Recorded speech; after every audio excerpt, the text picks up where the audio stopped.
uncomfortable. Now the camera's on. Now what do I got to do? Yeah, right. Hey guys, if you're listening to the podcast, if they're hearing this, they're obviously listening to the podcast, right? Right? If you're enjoying this podcast or you just want to support the podcast, make sure you subscribe on YouTube, turn on the notifications. Thank you for the support. This podcast is brought to you by our friend and realtor Naomi Townsend with Keller Williams Property Teams. She'll help you in every step of the way, whether you're buying or selling a home, commercial property, mobile home, or even a vacant lot. In the last few years, she's helped hundreds of families buy their dream homes in the Central Valley, Bay Area, Monterey, and even the Sacramento area. Check her Zillow profile where she has a perfect 5-star ranking. She is also bilingual in Spanish. In 2021, she was in the national top 2 in her brokerage. Please, guys, check out her Instagram, Sold by Naomi, or reach out to her at 408-623-1414. All the links are in the bio. Remember, guys, support those who support us. This podcast is brought to you by our friends at Sorensen's Ace Hardware, located at 402 Washington Avenue in Los Banos, proudly serving the community since 1947. Please check out our friend at Sorensen's for all your hardware needs. Come on, guys, support those who support us. Thanks, Sorensen's. Sorensen's also has a Modesto location located at 1433 Coffee Road. Modesto, true value for all your hardware needs. For all of our people out in the Modesto area, please support those who support us. Thank you. You gotta get uncomfortable to get comfort. There's some help. It ain't on the way. It's already waiting for you. This little pill right here could take over your life. And I found that out the hard way. Mission statement of this podcast: highlight stories of people that I've met in my journey in recovery. Oh man, so we'll just get right into it. So, man, I'm here with my friend John M. As I was introduced to him in New York, John, right? That's how you're saved in my phone.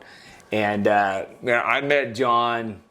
I probably had 8 months clean when I met John, and he came down to chair a meeting that I was at, and of course, I mean, I can't remember the exact details of your story, but I remember what I remember most about you is I walked out after the meeting. You know, I was still trying to figure out where I belonged in this whole thing, and you came up to me, right? And yeah, you showed interest in me, and at that time, like, that was a big deal to me. You know, people with long-term recovery walking up to me, "How you doing, kid?" Right? And it wasn't like, "How you doing? Okay, nice to know you. I got to go." Right? You showed some interest in what was going on with me, and we exchanged phone numbers. And you didn't wait for me to call you. You just reached out to me and said, "How you doing?" And for somebody in early recovery where I was at, that was pretty important to me, to have people like yourself with long-term recovery, like actually genuinely showing interest, you know, in somebody like myself, right? So I appreciate you for that, John. I mean, I always like to start this off by talking about who the person is and what they mean to me, right? So, yeah. What's up, John? How are you? How's things going for you these days? Things are going great, man. You know, it's another day. Right. And, you know, I appreciate you coming here today. And the thing is that I love to hear when, you know, youngins or people new in recovery who I had met years ago or however long it was, and it just gives a real good feeling of the soul. Right. You know, and I think as I get older, you know, it's kind of like I look back on how I would love when I sat with an old timer, be it in just growing up and listening to their stories, but also the wealth of my learning always came from the elder. You know, I was always wanting to hear and how to do something, and that's how I learned. I really didn't learn too much from books. I learned from people's actions and how they would treat me and be comfortable around me, and I also around them. And there was, far between that really, I can reflect back, which I do often, on the life that I've had and the life that I have today.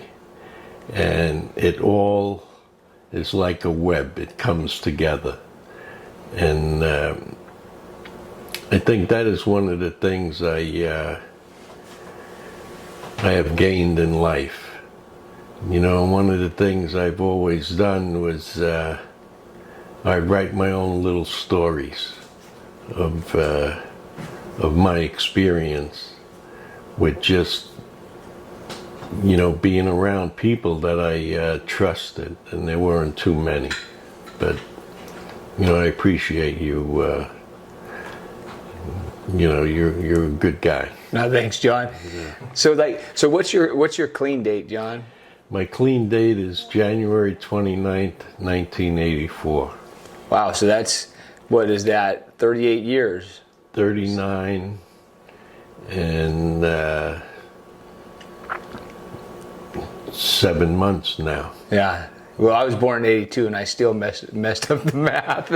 So, what does that mean to somebody like yourself at this point, Well, I think it's, even myself, I'm amazed at it. Where, being grateful for finding, the fellowship and the program of Narcotics Anonymous. And it's true, where the therapeutic value of one addict helping another. And it's comforting where I can listen to someone today with 2 days clean, and I can reflect back on the 2 days that I had. And it's just something how the stories may be a little different, but they're the same. Right. And,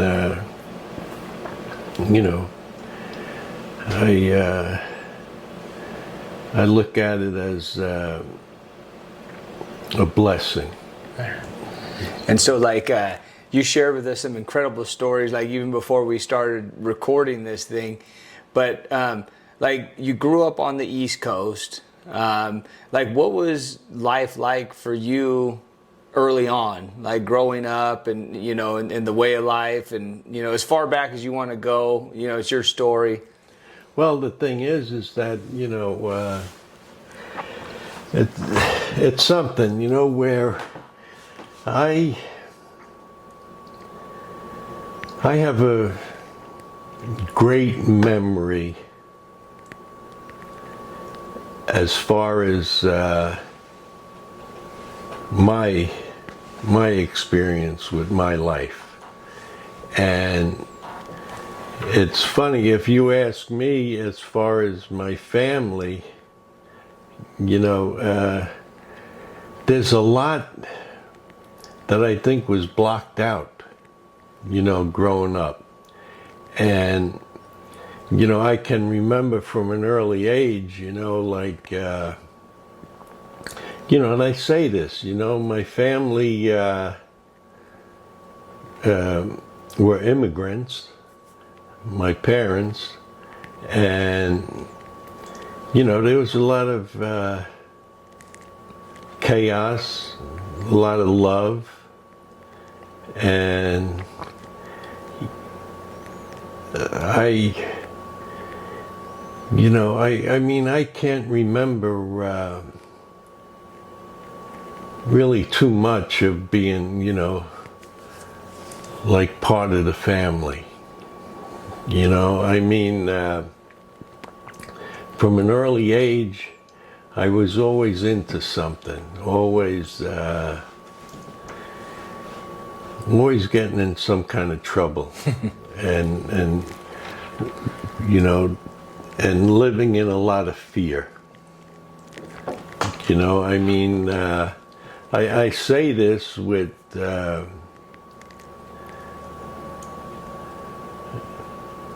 respect, okay, to my parents, because I look at it as a parent today, as a grandfather and everything else.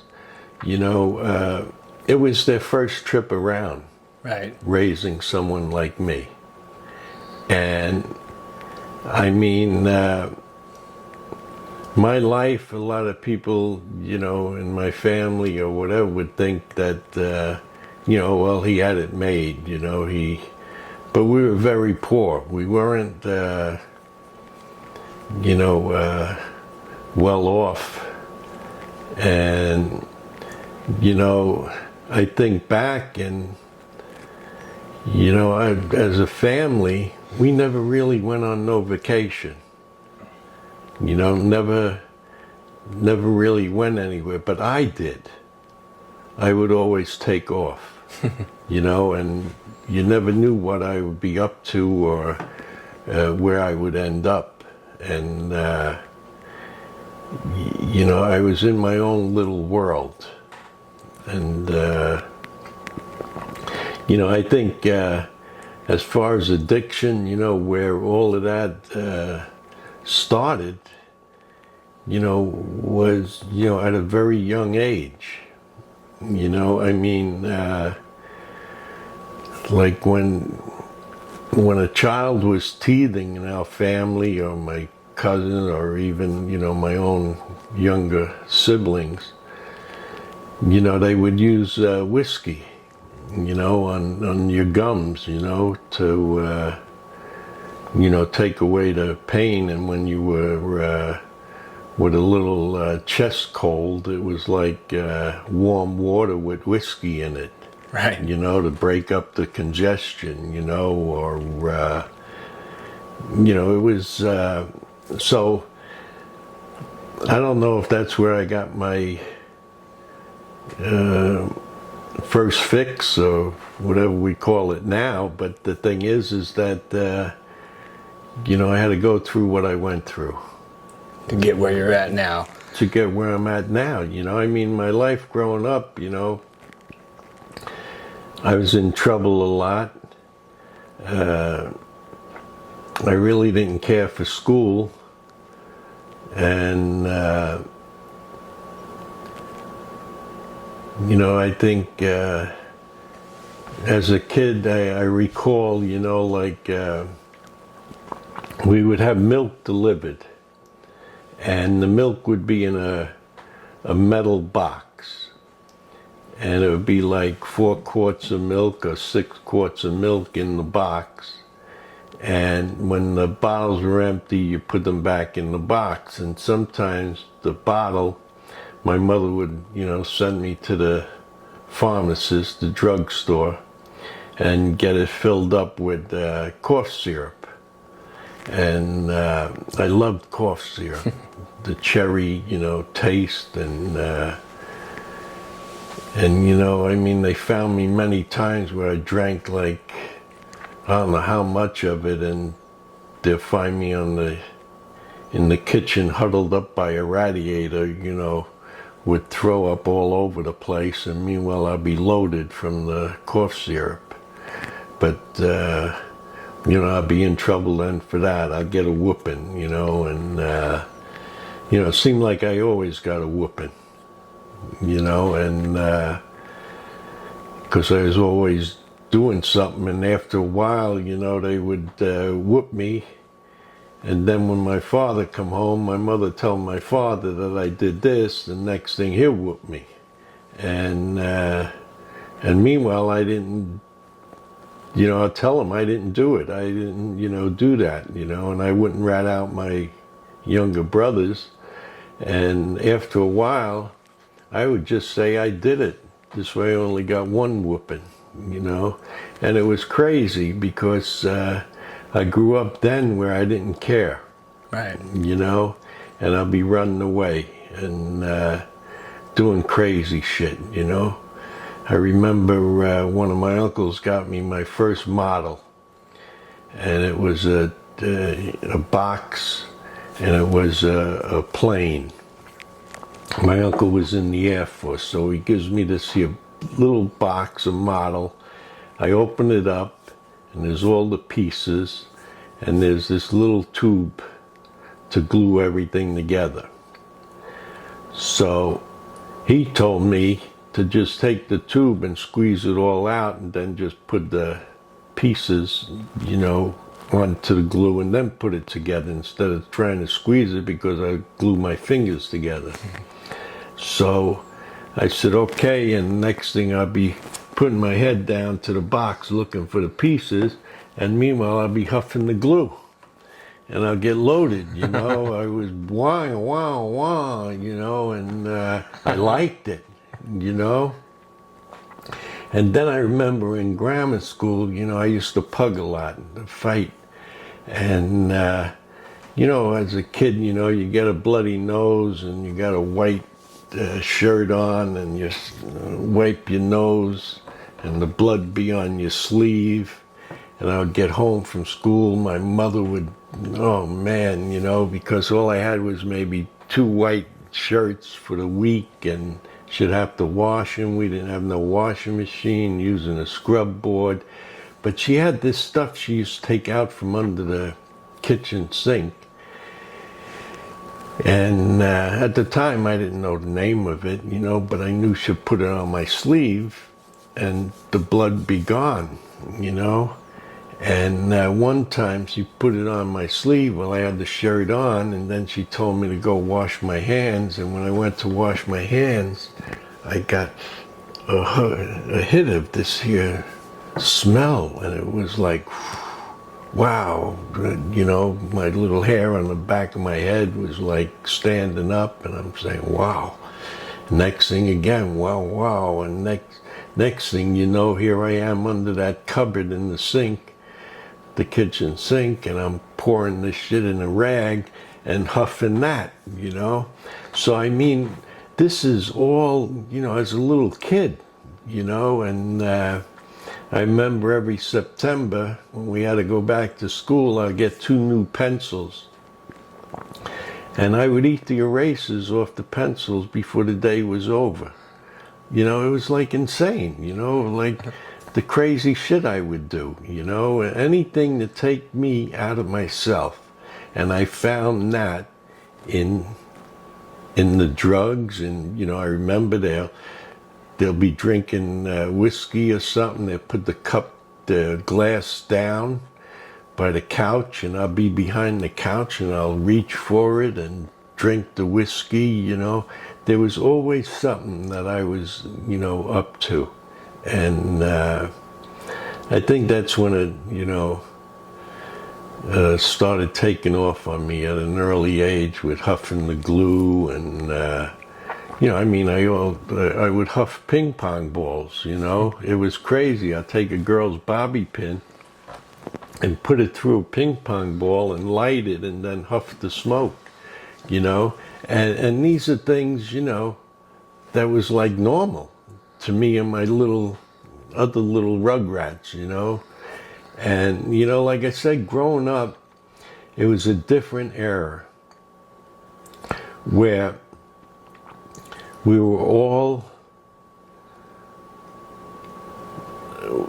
you know, everyone was from Ireland, and we were all sort of like related.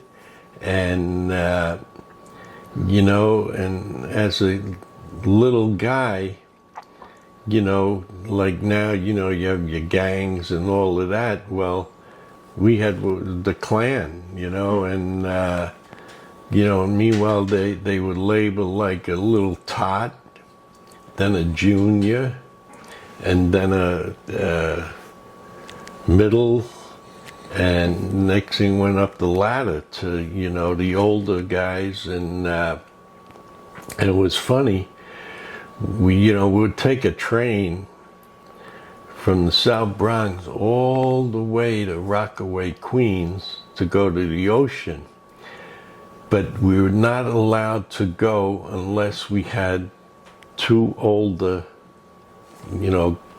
Guys with you. guys with us. And because we would be in trouble all the time, I mean, the fighting, the craziness, you had to always check the next day if something happened the night before, that you had to look out for someone looking for, one of us. And, and I mean, I say this, with a lot of people, like my first girlfriend, her name was Gypsy, and her last name was Rose, and she came in a bottle, and it was this wine that, I loved it, it was another cherry flavor, and, I'd get one of the older guys to get me a little pint of Gypsy Rose, and, and also I flew pigeons, and that was a big thing, having a pigeon coop, and flying pigeons, and, it's funny, I was telling you earlier about with being, locked up with psychiatrists coming, and why you doing this, why, and this and that, and, where was your happy place, and I didn't know what the hell they were talking about. And meanwhile, it'd either be the closet in the bedroom or my pigeon coop, and that's where I would go to get away from all the noise, and when I wanted to just be by myself, or I'd go to cemeteries, and I would talk to the tombstones. I thought the mausoleums were real nice, and trying to get into them, and eventually I ended up becoming a heroin addict, and that's one of the places where I felt safe, hide out and everything. And, eventually,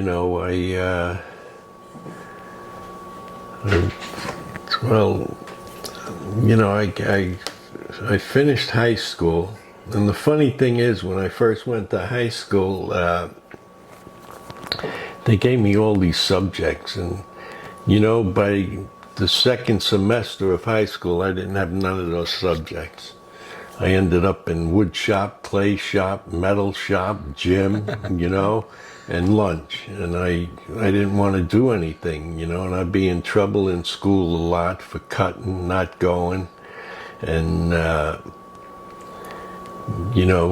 then they put me in a special program with 30 other guys, and we're all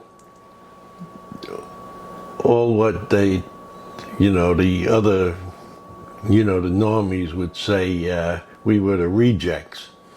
But meanwhile, us rejects, every one of us finished high school, and the thing is, it was like we went to school one week, and there would be 15 of us together all the time, and the other 15 be working while we were in school.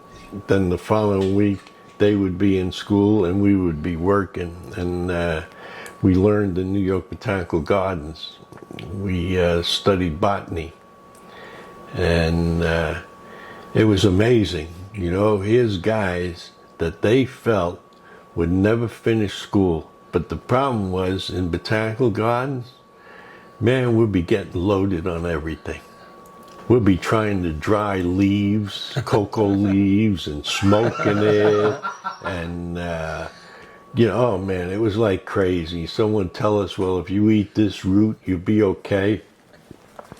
And the funny thing is that there was a plant, the Dieffenbachia plant, and it was dumb cane.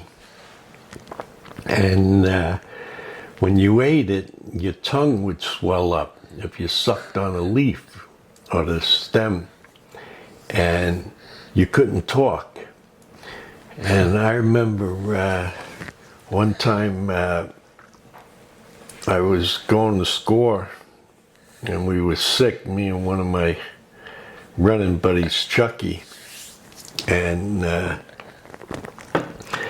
we went to Botanical Gardens because they had the pools, lily pools and stuff, and people would throw their money in these here pools, right? And I said to Chucky, we'll go and we'll get a few bucks. You know, at the time, like $2, you could get what we called a deuce bag. And they were deuce bags and pound bags. And I said to Chucky, come on, we'll go, and I'll keep watch, and you go in the pond, the pool, and you pick up the change, you know. And oh man, we got there, and all he was doing was bitching, you know. And so now we were on this here street, Webster Avenue in the Bronx, and meanwhile, I told him, you know, he didn't shut up, man. He's on me about, you know, come on, we got to score. Where you going to go? What are you going to get? You know, and all of this. And I said, yeah, we'll score over here on Webster. And so we go, and he wouldn't shut up. So I told him, listen, we need more money, you know. And I said, we'll go in and boost something out of this here store. So I told him to, you know, look out for me and everything. I went in and I boosted this transistor radio. You know, back then it was transistor radio thing, and I get this transistor radio, and I come out, I go, come on, we'll go try now and off this, you know, get a few bucks. And he wouldn't shut up and everything. And meanwhile, I took this piece of the Dieffenbachia plant when we were in Botanical Gardens, and I said to him, here, listen, suck on this a minute. That will take the edge off. And Chucky takes it, and he starts sucking on it. All of a sudden, next thing, his tongue swelled up. He's like, ooh, ooh, ooh, ooh, ooh, ooh. And I told him, you know, like I told you, man, to keep quiet, you know. And meanwhile, he's, oh man, now he's like crazy. He's crying, everything. And so then I said, okay, so we go to this bodega. And I tell him we got to get white vinegar. And I go, you go in and I'll keep the guy busy, and you just grab a bottle of this white vinegar, you know. Anyway, we go in, I had to pay for it 25 cents or some shit. And we get outside, and I tell him to guggle with this. And he's going, whoa, whoa, whoa, you know, and he didn't believe me now. He figured I'm up to some shit again.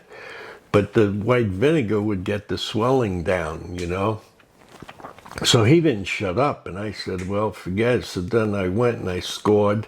And we end up getting straight, and he still can't talk. His tongue is still swollen. So I told him, here, trust me now. Once he, you know, got straight, he was, you know, a little loaded.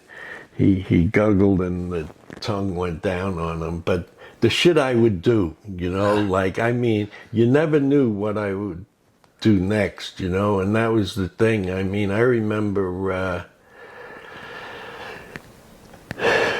yeah. When you talk about like ways and means of getting more, you know, who would have thought popping ping pong balls and doing all this stuff, and that's before the internet. Oh man! So you guys were figuring this stuff out. Oh no, it was like crazy, you know. Like, I mean, we, you know, I think some of the things is, you know, we were always into something, you know, and that was the thing, you know. I mean, you know, I can tell you the first time I got straight, you know, got off on heroin, you know, and they had skin popped me, and you know, and I was mad at them, you know, and they were the older guys who was on a roof landing, And when I seen them do it in the Bobo, the eyedropper, Bobo, with the gimmicks, the works were not like a syringe and stuff. A pacifier, a baby's pacifier, and you had like a matchbook, and you would rip the matchbook and then suck on it and peel it and then wrap it on the end of the eyedropper in order to put the spike on. And when they did it,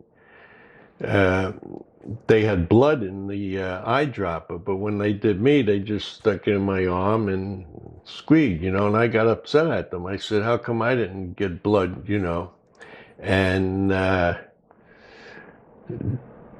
was really friggin' upset, and they're looking at me like, hey, take it easy, kid, and,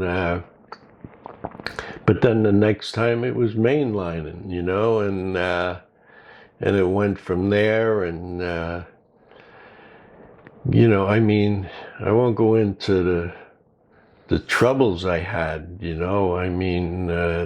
the arrest and everything else with the drugs, But, I recall, and this is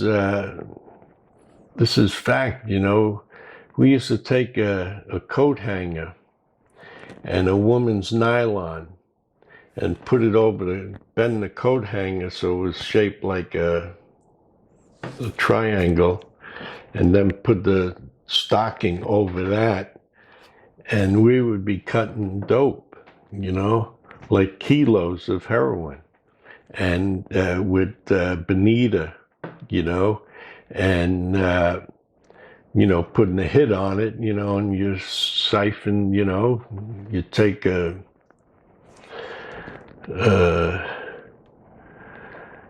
ounce of the heroin, put it on the stocking, and then bonita, and you make the cut, and meanwhile getting off like with friggin' a mayonnaise lid, throwing the dope in a mayonnaise lid and cooking it up, and 5 or 4 of us getting off from that lid.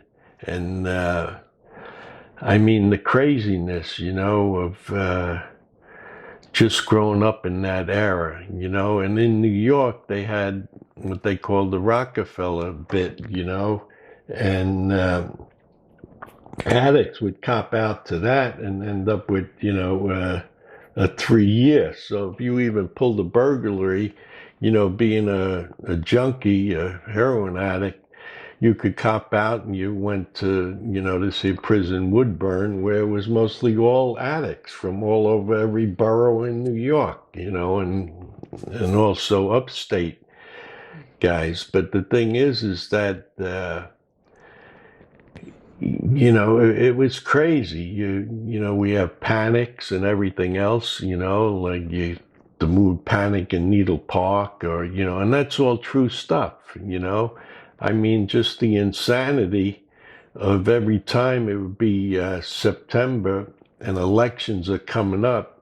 That's when the panics would go on. They'd be, saying the politicians, like, yeah, we're going to clean up the streets and everything. So every junkie was arrested, And the thing is, if 2 were together, you could be arrested just for, loitering. You'd be considered loitering for the use of narcotics. And, it's insane. And, and how I ended up, Yeah, because well, all this is going on, John. Like, are you ever thinking, like, man, maybe I got a problem? Or did it not even dawn on you at that time that there was an issue with what you were doing because it's just what you did?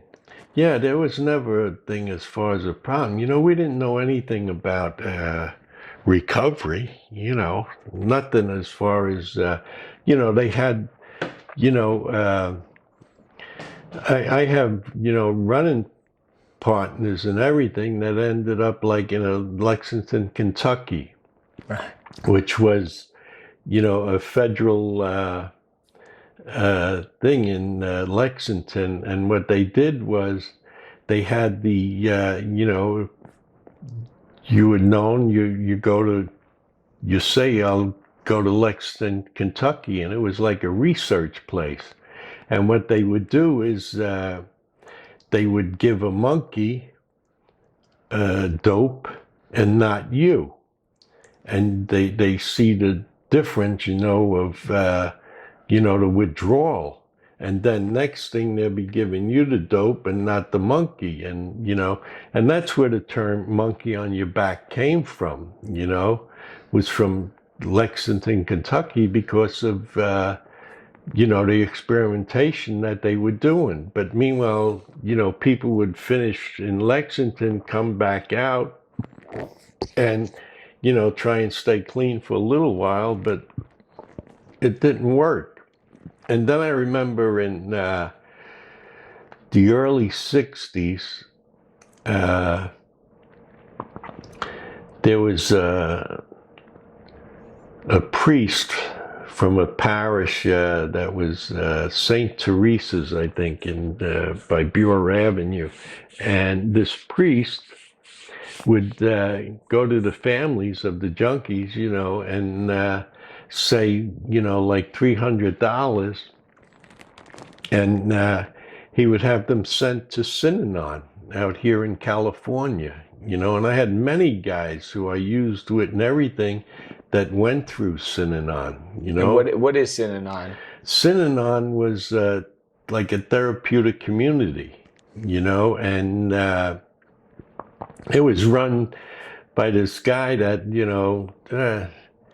I forget his name, but the thing is, the guys I knew that went through there, some of them became like directors and whatnot. And, and I had a good friend of mine, he came back from there and he was like upper echelon there at the Synanon. And meanwhile, next thing, he was back and using again, we really didn't have any thing. A lot of the state hospitals is where they would send the junkies, and meanwhile, that's where you'll, clean up a little, and but there was really no aftercare or anything. And, the thing is, like I was arrested in, let me see, 1967, I think, or 66. I forget the year, but, and I was facing a lot of time then, and I had no bail, and the state had me, the feds wanted me, and I was facing 7.5 to 15 years. And it was on front page headlines, 11 o'clock news, everything. And I laid up, and before that, what happened was, in 66, I made a doctor for this here Dolphins. And I would go in the morning at 7 o'clock in the morning and get 6 Dolphins. I would take them, and then I had to go back at 12 in the afternoon when no patients were there and get another 6. So that was like a methadone kind of thing? Yeah, Dolphins. They were before the methadone came out. And then I would go at night after 5 o'clock and get another 6. And that was 180 milligrams of Dolphins I was on. And every day I had to go to that doctor. Saturdays, the last time I would go would be 12 o'clock. Then they'd give me for Saturday night Sunday morning, Sunday afternoon, Sunday night, then Monday I'll be back at the doctor's again. And the thing is, I was on that, and the reason I was on that mud, I would still be shooting heroin, and they built me up to that tolerance where I didn't feel the heroin. And, at that time I was involved in a lot of, sales of heroin. And that then, while I was on them Dolphins, that's when I got arrested. And they had sealed indictments on me. And they wanted to know other people who I ran with. They had pictures of guys and where I was in the South Bronx or in Harlem or down in Lower Manhattan. There was a picture of me here talking to this guy, another one on a stoop, say, talking to someone else. And they were asking me, who's this guy? I said, I don't know. I was probably asking where I could score, But anyway, I was in jail, in lockup, and I had to kick the Dolphins cold. And they had me down in the basement part of the jail. It was a jail called 1818. And that's when it was built. And, it was terrible. I became real sick. I was down to like maybe 118 pounds, soaking wet. And they didn't do nothing for me, anyway, under circumstances and everything else that I won't, put on camera, I ended up getting 10,000 cash bail in order to get out. And, the funny thing is, here I was laid up this time for like almost 3 months. And my attorney gave me a bus ticket back to the Bronx, Trailways bus. And I remember I got on that bus and my stomach started turning. And I ended up getting off that bus. I told the bus driver that I didn't feel good. I had to get off, I was going to puke. And he lets me off the bus, and I went and seen these people who had been dealing for me, to get, and I'm in a motel room, and I'm not even out 2 hours, and the door gets kicked in, and the cops had me again. And, I look back on that day, that time, and this is 1960, I forget, 69 or, yeah, it had to be around then. And anyway, the chief of police came, and this guy, cut the story short, he put me in his car, took me to a bus station, bought me a ticket, got me a hamburger and a Pepsi. And he says to me, John, I can't believe it. He goes, here you are. You were in for almost 3 months. And he goes, you don't think that we knew they were letting you out and would be following you? And I said to him, he goes, why? Why did you go and use again? And I said to him, I don't know. And he looked at me and he says to me, he goes, John, you're going to make it one day, And he let me go.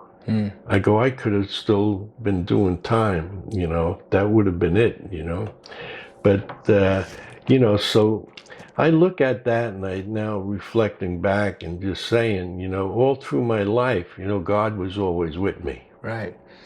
Even the turmoil that I went through and different things in and out of hospitals and whatnot. But the thing is that, God always looked out for me, you know, and when I got back to the Bronx, a good friend of mine who I ran with, who older than me, and he's in the program now also, and he's quite a few years older than me, but I've known him since I was 12 years old.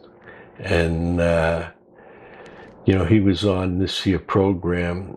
It was like a federal program in state, and I ended up going on a methadone maintenance program, and I was on that for about 8 years, and I got married in 1976, my first wife, and with that marriage I had 2 kids, and in 1982 I got custody of them. My daughter was 18 months old and my son was 4. And while I was raising them, you know, I had a job, got a job with a good job in the union, and but I was still using. I started using again. You know, I got off methadone and start using again, and here I am raising 2 kids, you know. So from 82, and then I got busted in 83, in August of 83 again, and I knew a judge, and I called him, and, you know, the thing is that I don't know how, you know, my mother used to always say, I don't know how the hell, you know, she would get Christmas cards from these judges that would put me away, you know? And the thing is that, you know I was always, you know, I mean, I always watched people, you know, and I knew, I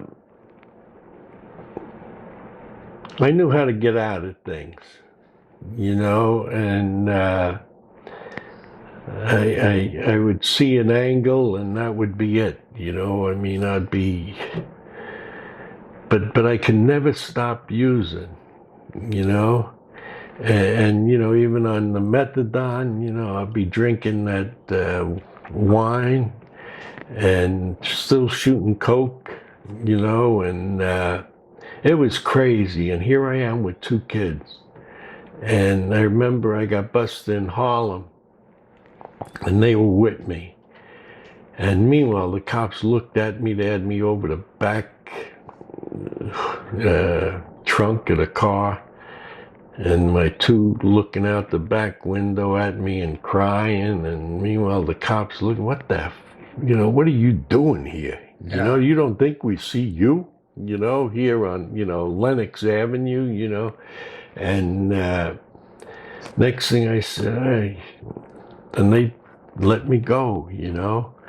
And the thing is, like I said, when I called this here judge friend, I went to see him on a Sunday, and his wife watching my 2 children, and Harry says to me, he goes, John, I don't know, man. He goes, I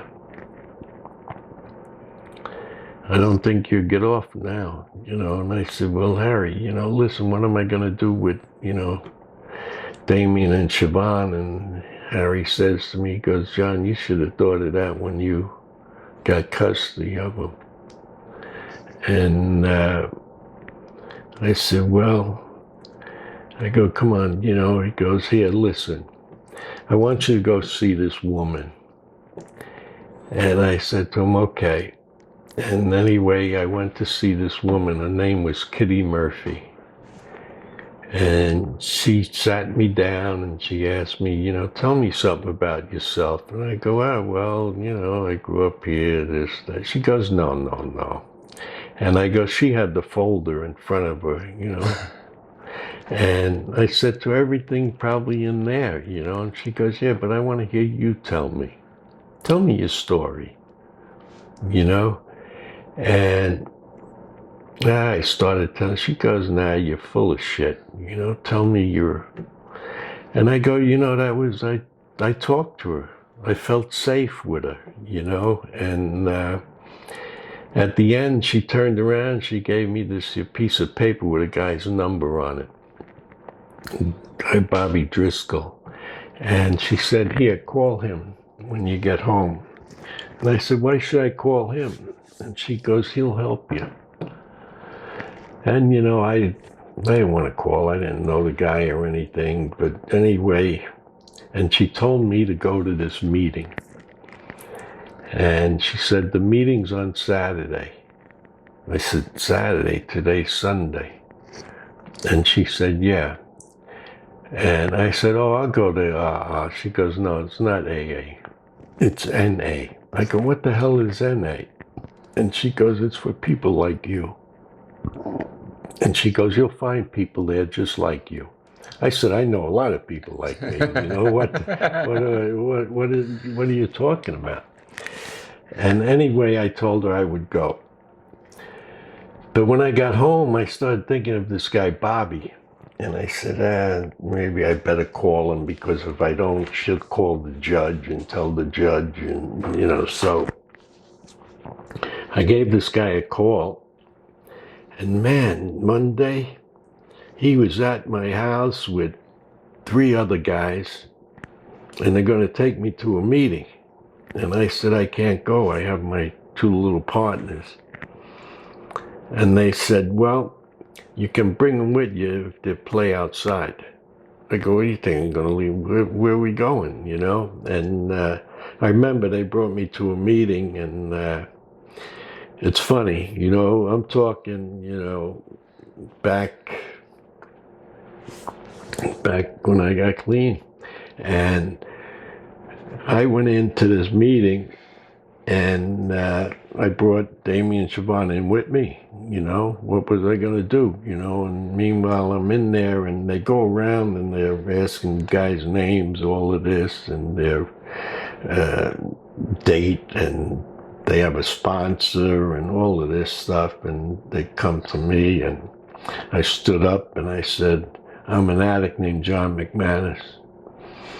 And they looked at me and they go, this is Alcoholics Anonymous. And I said, yeah, I know, but Kitty Murphy told me to say I'm an addict named John McManus. And they go, well, this is a closed Alcoholics Anonymous meeting. And we thank you for coming, but it's a closed meeting. And the 4 guys, Bobby and this guy, Eddie, and another guy, Bob, and I forget the other guy's name. I went outside and they opened the window, told me to sit by the window and listen. And the thing is that they wouldn't leave me alone, these guys, you know. And then when Saturday finally came and I went to the NA meeting, I go, I can tell you exactly how many people were in there, where they were sitting, who was the speaker or leading the meeting. And I recall that Saturday, you know, I dare tell you about it, okay? I went in, and it was in this here St. Albert's Monastery in Middletown, New York. And the reason it was upstate New York is because I had moved from the Bronx up to this Orange County, New York. And that's where I ended up getting clean. You know, I never went to no rehab, no, you know, nothing. I just stopped cold.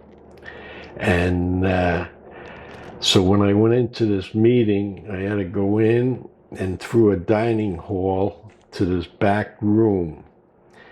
And the meeting had a big table in the center, wooden table, and chairs and everything around it. And as I went in the door, there was a coffee pot on like a nightstand, sort of. And there was a chair right there, and I sat in that chair. I didn't sit at the table or anything. And I remember the guy sharing, telling his story or whatever he was doing. I have no idea. It was cold out. I had on a long overcoat, a scarf, and a tam. And I'm sitting there, and this guy talking, and I'm looking at the people, and there was 5 women.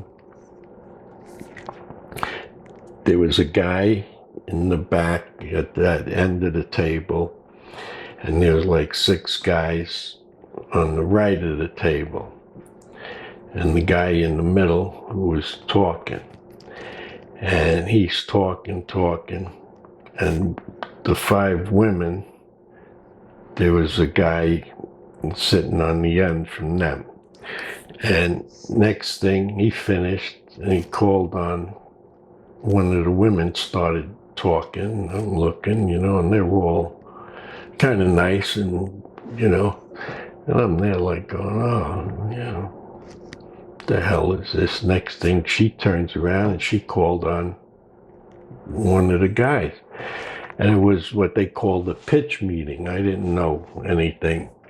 So then all of a sudden, they throw it to me. They call me, hey, John, and I stood up and I said, I'm an addict named John McMahon, and I say, I ain't got nothing to say. And meanwhile, they were talking about trust. So next thing, the guy in the middle, the shot caller, I thought, he turns around, he goes to me, what do you think about trust? And I stood back up and I go, I don't trust no one. And I sat back down. Now, the fear got into me, like I was being attacked. Yeah. And meanwhile, the coffee pot is perking away. I'm sitting there, and now the guy in the middle turns around and says to me, well, you trusted me when you gave me money through a missing brick in the wall. And I looked at him, and I'm saying, this here guy is full of shit, I didn't give him no money. And I stood back up and I go, you're full of shit, man. I go, if I gave you money and you didn't give me something in return, you wouldn't be here telling these here people this here bullshit. Because I didn't know what was happening, And meanwhile, now I have the fear in me that they're going to attack me. I look at the coffee pot. I figure I grab the coffee pot and I burn their asses, So then I back out of the room, because now I started shaking everything, and I didn't know what was going on. And I start leaving, and I'm walking through this here dining room, to get back to the hall and out the door. Behind me, I hear footsteps, and I'm going, oh no, So I put my hands in my pocket, and I had a knife in my pocket, and I'm thinking, oh no, I hope they don't, All of a sudden, this guy comes, he taps me on my back, and I turn around, and I go, yeah, what? He goes, hey, John, my name's Raheem. And I go, yeah, what do you want with me, man? I go, I ain't got nothing for you, I go, I'm out of here. Bullshit, And he looks at me, he goes, nah, John, it's okay. I go, what do you mean it's okay? I'm not hanging out with you, So he turns around, he says, John, no. He goes, I need you in there with me. And I looked at him and I said, why, are they fucking with you too? And he looks, he goes, no, you're going to keep me clean. And EJ, I looked at him and I said, what? He goes, yeah, come on, come back with me, please, sit with me. So I went back in. And, I never left, and he became my first sponsor, and, it was rough, because I had my 2 kids. Yeah. So making meetings, they had to go with me everywhere.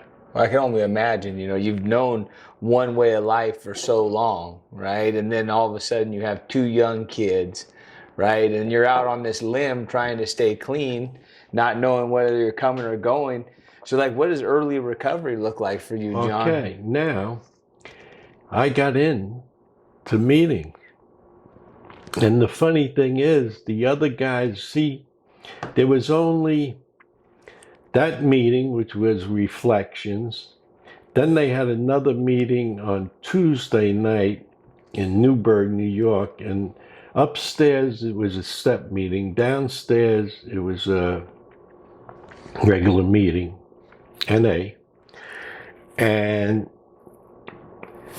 Fridays, there's a meeting in this old state psychiatric hospital, Falkirk. And that was on Friday nights. So there wasn't many meetings, you know, and then there was meetings I found out in the Bronx, and I would drive to the Bronx and stuff, some 50-something miles from where I was. And, you know, I just made meetings. You know, I just kept going to meeting. And the thing is, the guys from AA, the nights they were in NA meeting, they'd be picking me up. And they'd be bringing their wife. Those 4 guys. To watch my kids. And these guys, the only meetings they brought me to were step meetings. Just to listen. You know, I'd go in, I wouldn't say, only if they asked me, then I'd say I'm an addict named John, you know.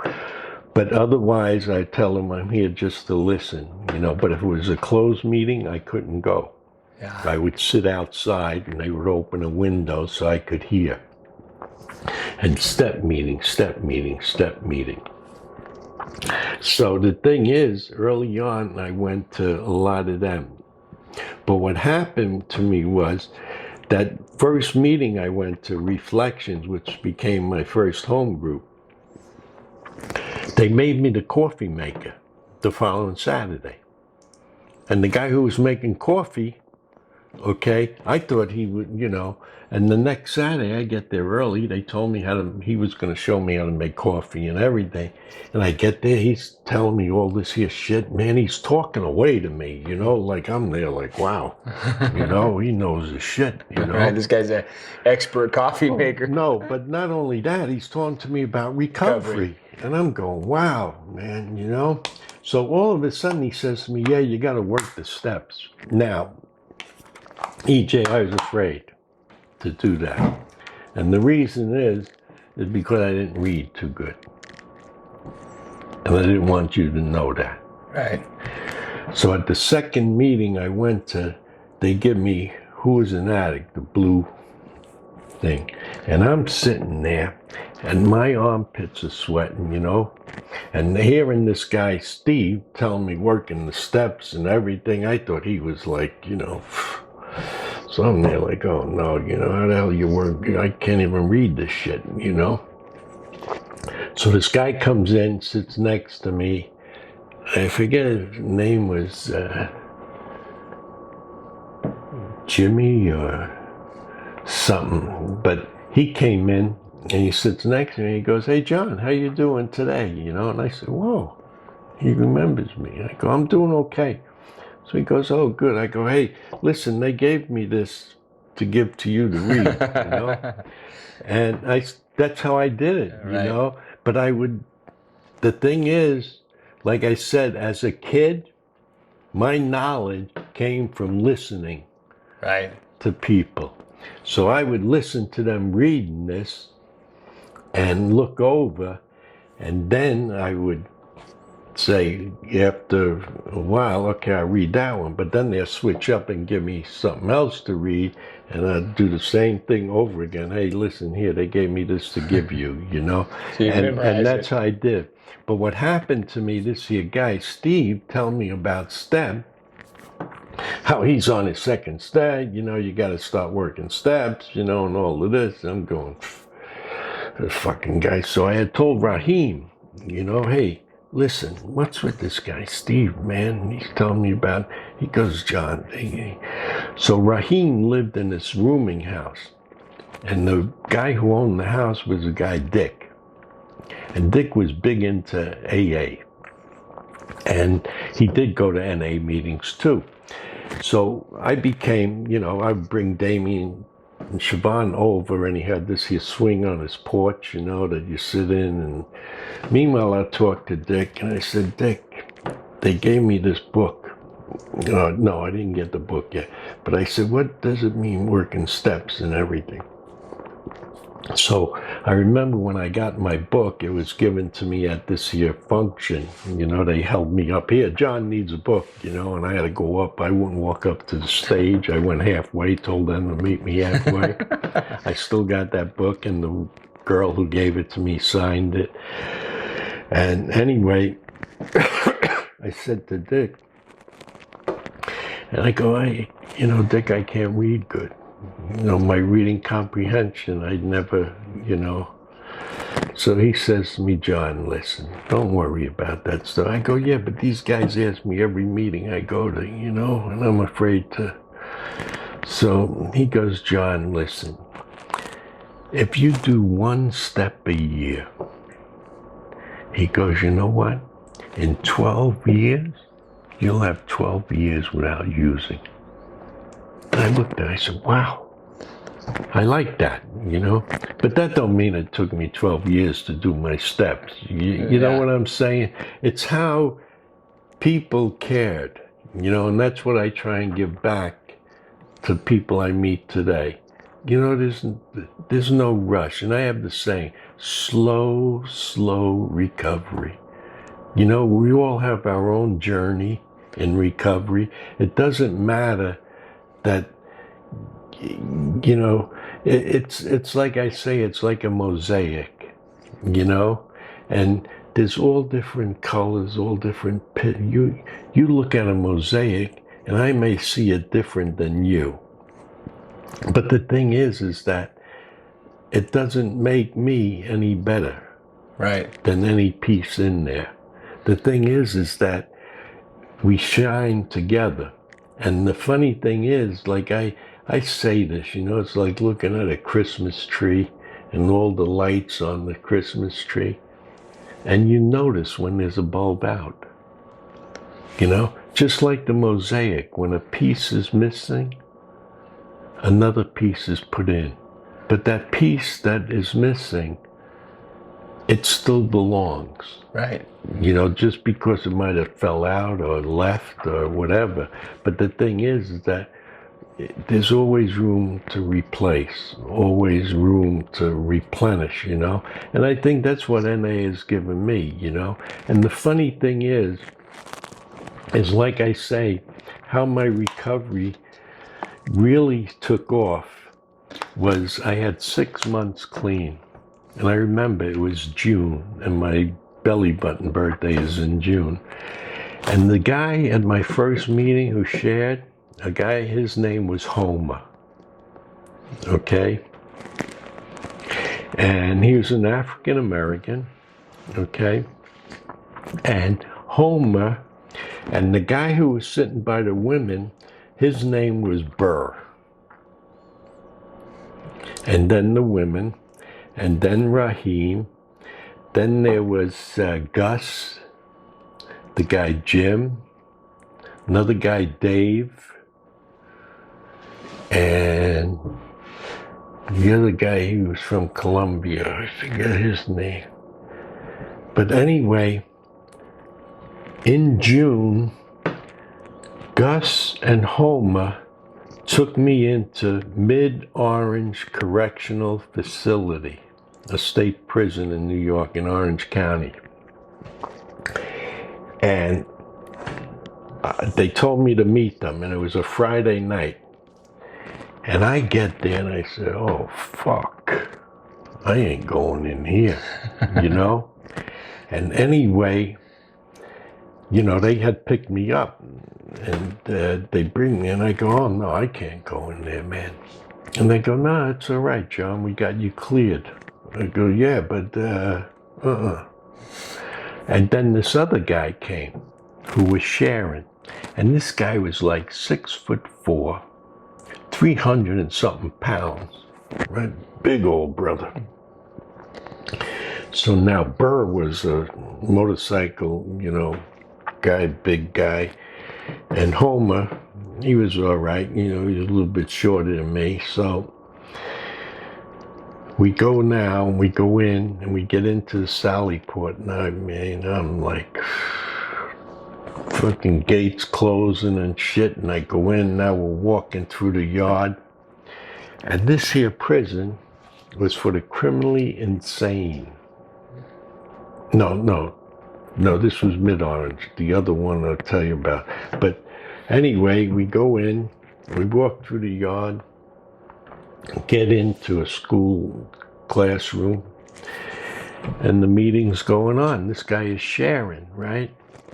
And I'm listening. I only had 6 months clean. This guy is sharing, and he turns around and how he only has 3 toes on one foot and 2 toes on another foot. And look, I'm going, Jesus Christ, this poor bastard, And meanwhile, it was from gangrene or something, And he was from like the Bowery, and the Bowery is bad, right? And I'm saying, oh man, this poor drunk, And he's going on and everything, and the inmates are there, So next thing he finishes, and one of the inmates says, hey, how about him? To Burr and Homer. So they go ahead, John, tell him, So I said, listen, I ain't got nothing to say to you guys, I go, they just shanghaied me in here, and I only have 6 months clean. And they go, how the fuck you get 6 months? How did you do it, So I said, I do it because these guys won't leave me the fuck alone. I go, they're taking me places. I go, then I got these other 4 guys. They won't leave me alone. They take me to meetings. And I go, so I go to meetings. And they go, really? And then they said, yeah, but where did you come? I go, well, I grew up in the South Bronx, all of it, So all of a sudden we're leaving, and they go, hey, listen, can you come back again, and you tell your story? So Homer and Burr go, yeah, John, you can, And that's how I got started in H&I. So from that day, 6 months, until the time I came out here to California, 20 years ago, to be coming up on, I did H&I. And my last H&I commitment here was San Quentin. But I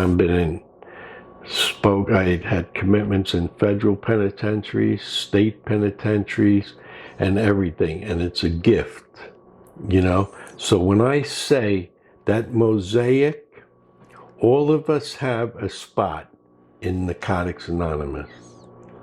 Some people are very good at sponsoring, very good with newcomers, very good with programming, very good with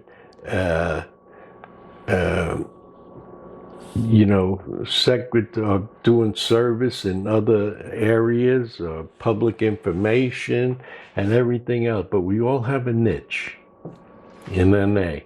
And the thing is that people find that, as far as if I love making coffee, and I think that's still a position that I would rather have than some of the other positions. And the thing is that what NA has given me is more blessings over. My home group back in New York, after I left Reflections, my home group was at a place called Graymore, a monastery in New York. It's in Graymore, Garrison, near Garrison, New York, and it's a monastery for Franciscan friars, and that's where a famous priest known to Narcotics Anonymous, Father Dan Egan, came from. That was his home. Graymore, the monastery, and he was known as the junkie priest. And he's in, some of our literature and everything. And the thing is that when I was that little kid growing up, I knew Father Dan Egan. And the thing, like, I got goosebumps, like, I ended up at Graymore as my home group. It was called Hope Without Dope. And Father Dan started that meeting. And how he started was so many people knew him all over. And they would go visit Father Dan to talk to Father Dan. Some of them would do their fifth step with Father Dan Egan. And Father Dan, what happened was so many people wanted to see him, to talk to him. He started this here group, Hope Without Dope. And people, they would all come then at a certain time. And they would talk about recovery and what they were doing. Father Dan wasn't an addict. And he got that name, the junkie priest, from the NYPD. Okay? And how he got that was whenever a woman was arrested, a junkie, it was like how ambulance chases are. Father Dan would show up at court for them. And he started New Hope Manor, rehab, a home for women of the street, And he was a good man, and he helped us. And the monks wanted us there with our meeting, And, I spent 20 years at that meeting. That was my home group and everything. And, I miss it, and there was the Dan Egan retreat movement where twice a year we would have a retreat with all recovering addicts, and they would give talks and everything. And the monks would talk on, like prayer and meditation, your contact with that higher power or whatever, and it was part of my early recovery, and I miss that, and I miss, my friends back in New York in recovery, and we're still in touch. I see them, but I have met many on my journey, and I was blessed in many ways, like, my recovery has given me more than I can ever give, and the greatest gift that I got out of recovery is John. Right. And I got to acknowledge that, because for so, early on in my recovery, I had maybe 16 months clean. And I used to leave Damien and Siobhan alone in the house at 2 a.m. And I would drive to this bridge, the Bear Mountain Bridge. And I would park my car and walk out on the bridge. And I would look into the Hudson River if I should jump in the Hudson or should I jump on the Amtrak train tracks.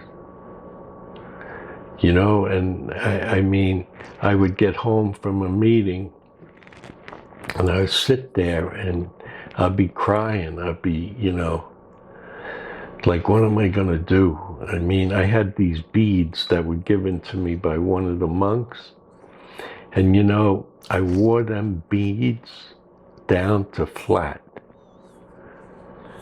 Because when I wanted to use, and I used to tell people in the prisons, especially, to get a guard sock. Because they couldn't have a, box or, something like that. And when you were feeling bad, take a pen or something bothering you, write it down on the paper and put it into your guard sock. And I have many, many journals of my own that I write, with things going on, or if I'm in a meeting and I hear someone, the pain or the joy, and it touches me, I write it. What did that do for me? Like, what did I get out of this here person sharing? And it may be a newcomer in a meeting that says something that touches me. And that's how my recovery has always been. I love to hear the stories of, people, what they, go through, and and then see where they are, So each of us, like I said, my journey is mine, I've had problems in recovery, I have done things in recovery that I regret, but the main thing is that I can sit with me, where I never could. I was always running away, always thinking that, I did something wrong, or I'm not worthy of something, But the thing that I look at, and I've learned in over the years, like the times in, it's like, what has been given to me is, like I've met the Dalai Lama, I've met Mother Teresa, I had her blessing, all these here things that, people look at, and, I got this gift, the gift of recovery. But it isn't only for myself, here's another thing. I was at this here thing one time, and it was myself, a guy who had sponsored me, Scotty G, and one of the brothers, the friars, Brother Raphael. And we were at this thing down on Park Avenue. And it was a big hall. And the doors were like 13, 14 foot high doors going into this lecture hall. And I went down with Scott. He was a yogi. He was a follower of Shatananda, this here Swami Shatananda. And that was Integral Yoga Institute, okay, in New York. But they also have one in San Francisco. And he was given a lecture. And this man, I never met him, don't know nothing about him or anything. But Brother Raphael knew him because they're clergy, they're spiritual people, right? And he was sitting in the middle of this thing, big white beard, white hair, all in white. And he's talking, giving this here lecture.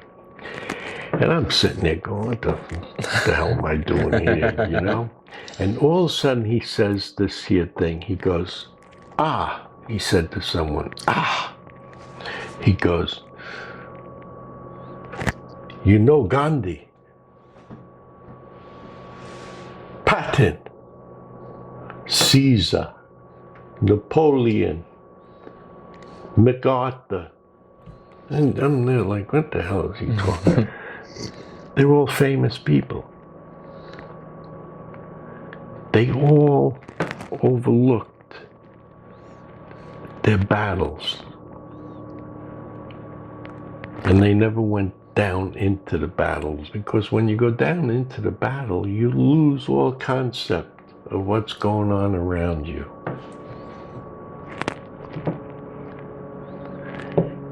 And then he turned around, he goes, truth is one and paths are many. EJ, I thought he was talking to me. Because our thing, honest, open, and willing. And the truth will set you free. And once you do that, there are many paths that are open. Because growing up as a kid, I was told I was on the wrong track, never going to get off that track. I was no good and never going to be any good. And I believed them. But in recovery, we have many paths for our recovery. If we're having a hard time today going down this here road, we just back up a little and go down the other road. So we don't be stuck. And that's the gift that we have. By sharing with each other, knowing where we came from and where we're going. Because we really don't know. But we know one thing, as long as I don't get loaded, I won't be going down that wrong path. Right. So, I don't know, there's many things I could have talked about or told and the stories and everything. But I'm just grateful that, I'm here, that I'm still here, and God willing, I'll be here, for a while longer, But, I appreciate you coming, and asking me to, because maybe it will help someone, Yeah, and you know what?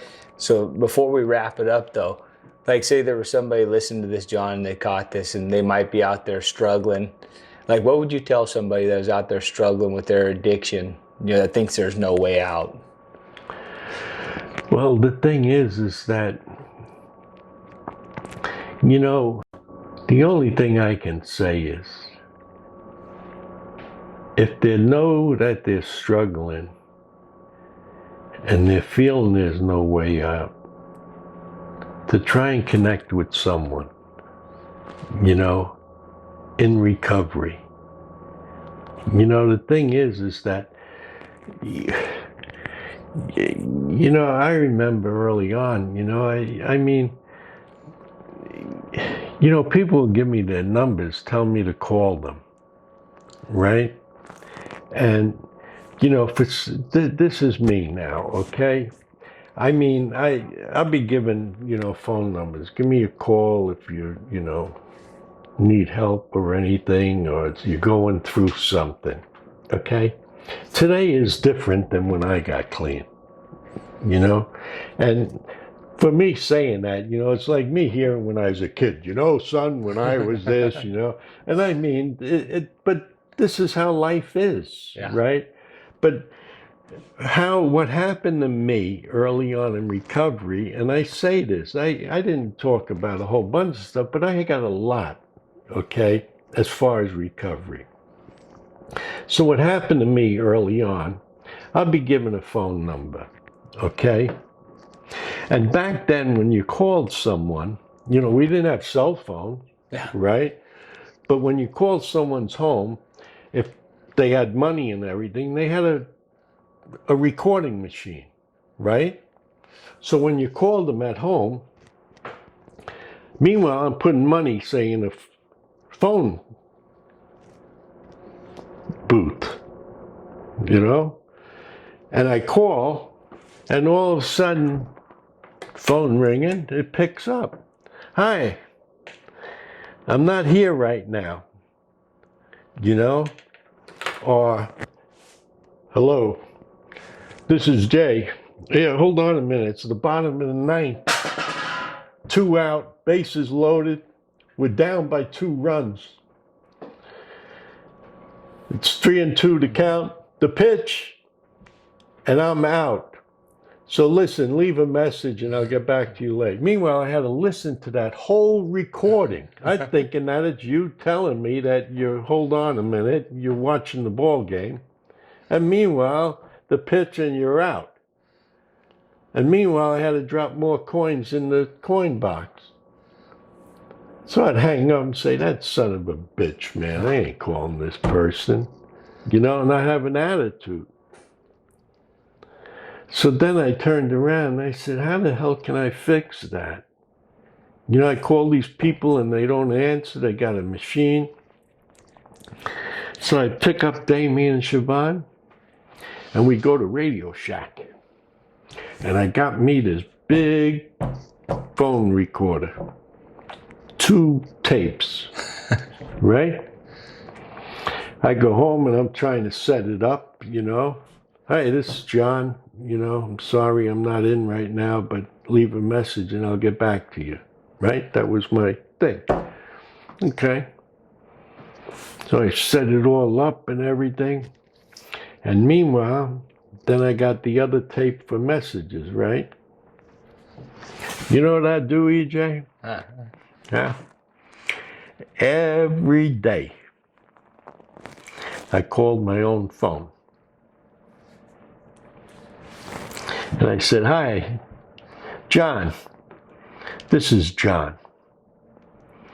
And I'm having an all right day today. I go, I just want to let you know." And hang up. I'd get home at night. I'd pick up my son and daughter from the babysitter. We get home. Siobhan would turn around and say, "Daddy, you got messages. It's blinking." She would hit play. "Hi, John. It's John. I'm having an all right day today." And she'll look at me with her blue eyes, look up with her curly hair, and say, "Daddy, that's you." So you see, I would call and talk to myself just to let me know that I was okay or that I was having a hard day. Because who knows if I could have got a hold of someone. Right. And they tell you, make that call. So some people would say, "Man, John, that's fucking crazy." But the thing is, it kept me here. Right. So all that I say to someone who's struggling, just keep trying. You'll find a way into the rooms of recovery. But the thing is that some need that guidance. Some need to hear about a God box. Some need to hear that it's okay to call it yourself.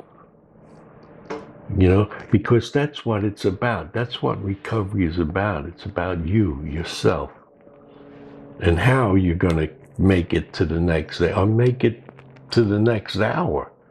They used to tell you. The other thing that they used to give out back home was a poker chip.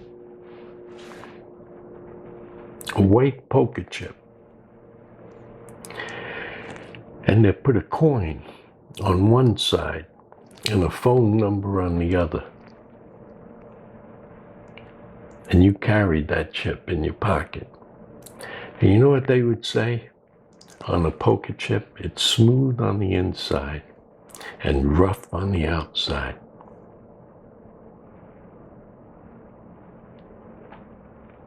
So use that coin and flip it and use the number. That's what they gave out as medallion, So the thing is that each of us, we learn from another. And, it's like my father used to tell me when I was a kid, in trouble and whatnot. He goes, "Johnny, the day you stop learning is the day they're going to put you 6 foot under." Well, I appreciate that. I'm happy you're still here. Yeah. So you owe me a hug, because that's what we do at the end of this thing. I love you, buddy. Love you too, John. Thanks for doing that. You're welcome. Thank you. Yeah. I didn't even have to ask you that many questions. Made it nice and easy on me. Well, that's the way it is.